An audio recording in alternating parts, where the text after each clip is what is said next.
Welcome to the deep dive. Today we're jumping into William Shakespeare. You know, the guy who pretty much sits unchallenged at the top of the Western cultural mountain. Right. Absolutely uncontested. Yeah. But there's this paradox, isn't there? Exactly. You've got this huge body of work on one hand, and then, well, almost nothing solid biographically on the other. It creates this impossibility gap. Mm-hmm. And that gap, traditionally, that's where you get the whole authorship question drama. Was it the Earl of Oxford? Bacon? You know the drill. Right, the usual suspects. But what's really interesting now is how modern fantasy writers are tackling it.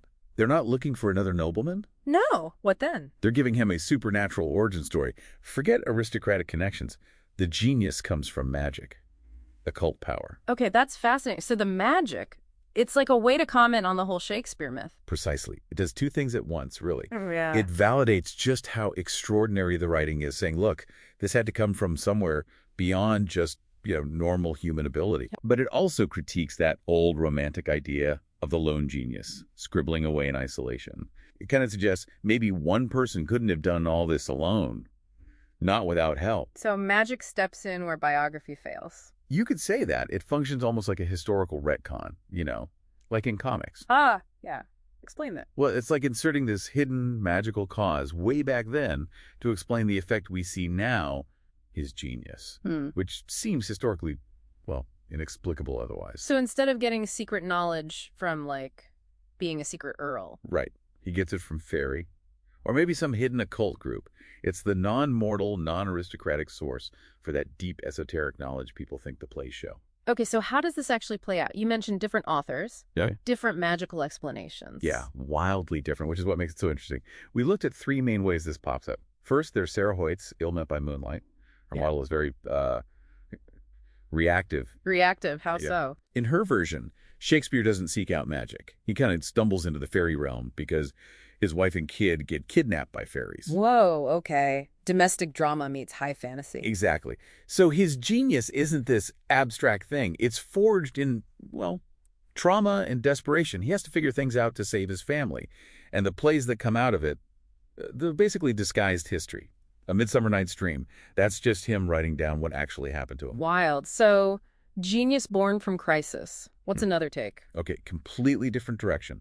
Philippa Ballantyne's Chasing the Bard. This is the polar opposite. It's innate and destined. Innate, like he was born magical. Pretty much. He has this inherent gift. He's a chosen vessel, a bard defender type. And writing the plays isn't just art. It's actually an ontological necessity. Ontological? Wait, like his writing keeps reality itself stable? Basically, yeah. Yeah. His creativity maintains cosmic balance, stops the world from unraveling. Talk about pressure on the writer. No kidding. Holding the universe together with iambic pentameter. Okay, that's intense. What's the third model? You said it gets more complex. Right. This one shifts from destiny to something more. Deliberate. Elizabeth Bear's Ink and Steel. Here, magic is co-opted and political. Political? Yeah. Magic isn't innate. It's a learned technology.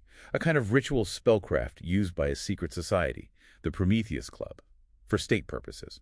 So like spycraft, but with spells. Kind of. And get this, Shakespeare isn't even the first choice. He steps in to replace Christopher Marlowe, who's been murdered. Wow.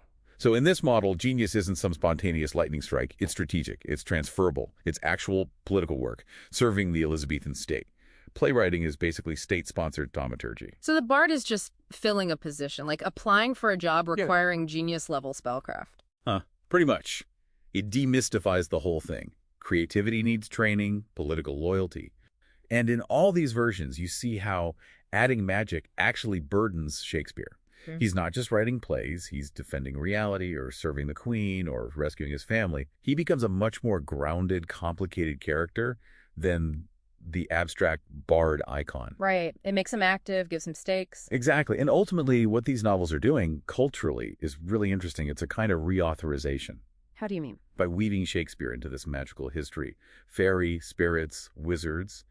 These authors are effectively saying his canonical work is foundational speculative fiction, which, helps authorize their own genre, their own lineage, tracing it back to the biggest name in English literature. So it's like saying, see, Shakespeare was one of us. That makes sense.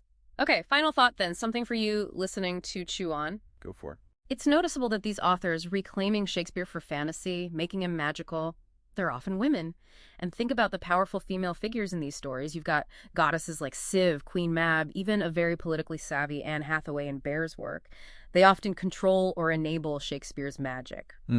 Good point. So the question is, what does that tell us? This recasting of the ultimate literary patriarch through a magical lens, often guided by female power, what might that suggest about how literary authority itself is being redefined or maybe renegotiated today?